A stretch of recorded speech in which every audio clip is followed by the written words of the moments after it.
Okay, so now we'll continue with our deeper dive into circular motion. Now, things don't want to move in a circle, do they? I mean, what does Newton's first law tell us? That an object in motion wants to stay in motion, keep that motion in a straight line unless acted upon by an external force. So things don't want to move in a circle, they want to move in straight lines. So then how do we get them to move in a circle? Well, we have to keep changing their direction. We have to keep pulling them to make them go in a circle. I mean, that's the only way.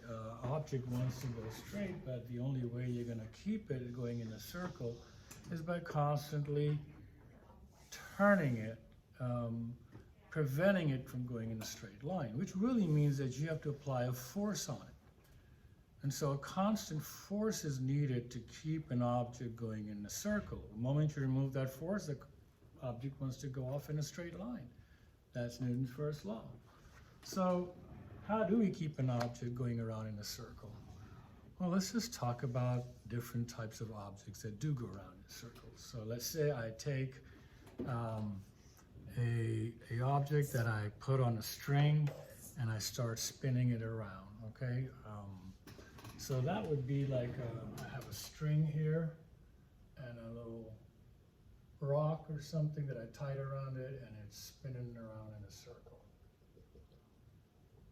Well, as this thing goes around in a circle, it may not be the best looking circle, and he's spinning around going like this, he wants to go in a straight line, but the tension on this cord pulls at it. If you make a free body diagram of this guy right now, he's got gravity acting downwards. We're going to pretend there's no gravity. So let's pretend this is kind of going on a table, so we make it less complicated. It's just spinning around on a table. It's like a little cord here, and it's got no friction, so you push it, and it's going to go and spin around in a circle. Well, there is a net force of this. That's the only force acting on it. That's keeping it pulled in the center. And that's the tension from the string. So I need to constantly apply a tension on that string to keep this object going in a circle. And that force that we use to keep an object going in the center is called the centripetal force.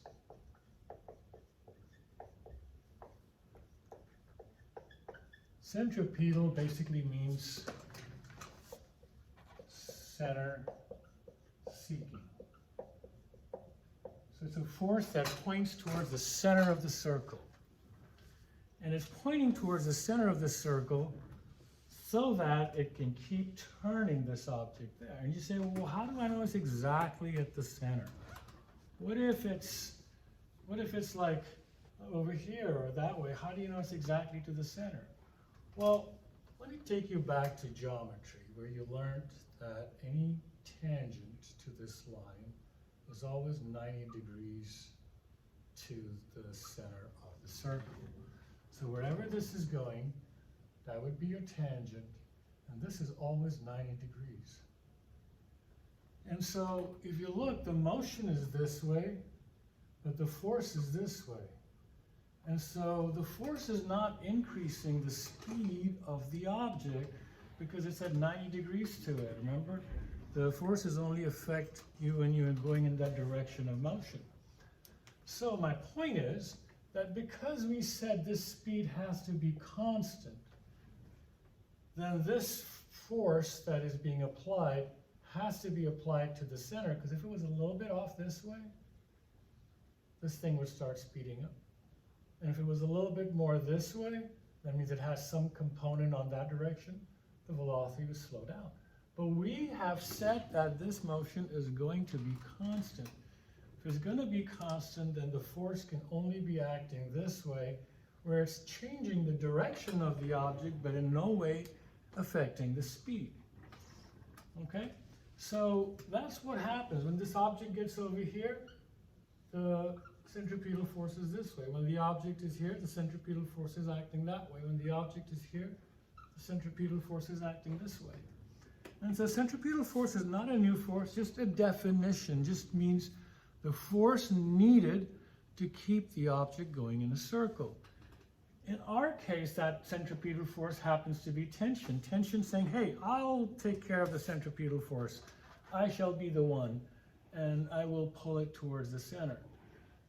And so that's what's going on. We could look at several examples of different things that are going around in the center to kind of see, well, what is the force that keeps it doing that? So let's look at the car example again. If I have my car going around in a circle, well, what is the force that keeps pulling it in the center? I'm going to give you guys a second to think about it. That prevents the car from going in a circle. I know some of you might have said, it's my steering wheel, it's the force I'm applying with my hand, but I'm saying, hey, is your hand actually physically moving the car? What is it that exactly puts the force on the car? And if you think about it, the force is the force of friction. It is the force of friction when you turn your wheel and the reaction force pushes you back. That's your friction force on because you're trying to turn, and the friction between your tires and the road will push you inwards. Now, if you think about this, if I took away friction, if I put you on an icy track, you can turn all you like. You're going in a straight line, okay?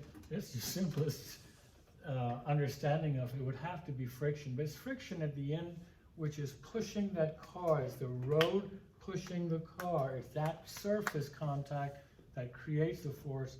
So it's a constant frictional force that is pointing towards the center.